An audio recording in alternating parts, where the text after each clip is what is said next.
Assalamualaikum warahmatullahi wabarakatuh. Tepangkeun nami abdi gamoana ti kelas 10 MP4. Di dia abdi bade nyaritakeun babat Sumedang nyaeta kisah Hanjuang Barem di Kutamaya. Tangkal Hanjuang mangrupa lambang kejayaan kerajaan Sumedang Larang. Eyang Jaya Perkasa mangrupa Sinopati nu terlahir di Sumedang sameme runtuna kerajaan Pakuan Pajajaran.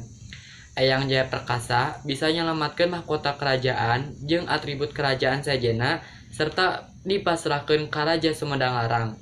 Disaprak pengiriman mahkota, anjeunna jadi Sinopati ti kerajaan Sumedang Larang. Aya beja Putri Harisbaya jeung Pangeran Geusan Ulun jadi pasea antara Cirebon jeung Sumedang Larang. Nepi ka Cirebon ngirim pasukan pikeun nyerang ka Kutamaya Sumedang. Sanajan kitu, pasukan Cirebon gagal sabab dicegat ku pasukan Sumedang Larang anu dipimpin ku Sinopati Eyang Jaya Perkasa. Kacaritakeun samemeh Eyang Jaya Perkasa rek ngahareupan pasukan Cirebon, anjeunna meulak tangkal Hanjuang di Kutamaya. Tuluy nitipkeun beja.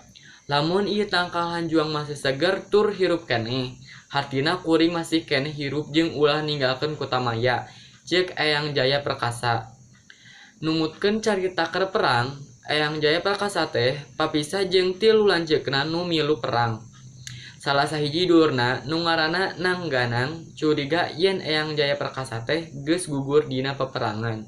Tuluy nutuskeun balik ka Kutamaya pikeun mamatahan Pangeran Geusan Ulun pikeun mindahkeun paser pamarentahan Sumedang Larang ti Kutamaya ka dayeuh luhur minangka pertahanan anu pohara strategis.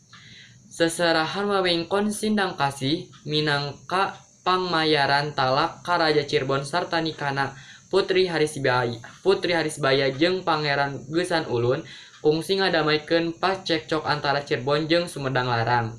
Di lain waktu, Sinopati Eyang Jaya Perkasa mulang ti medan perang manggihan Kutamaya teh geus ditinggalkeun. Tangtu wae anjeunna kaduhung kana kalakuan Pangeran Geusan Ulun. Satepina di daya luhur, anjeunna maehan Nangganang dulurna kusabab kasalahanana. Kacaritakeun ku kecewana Eyang Jaya Perkasa anu sebenarnya nyaeta ngaharepkeun pikeun mulangkeun kaagungan jeung kamuliaan kerajaan Pakuan Pajajaran ngaliwatan kerajaan Sumedang Larang geus gagal. Sementara eta tangkal Hanjuang anu dipelok ku Eyang Jaya Perkasa masih keneh mekar seger di Kutamaya.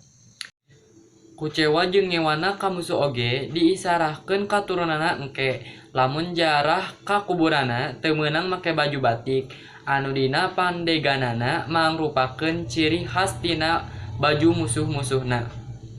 Sakian carita babat ti abdi. Wassalamualaikum warahmatullahi wabarakatuh.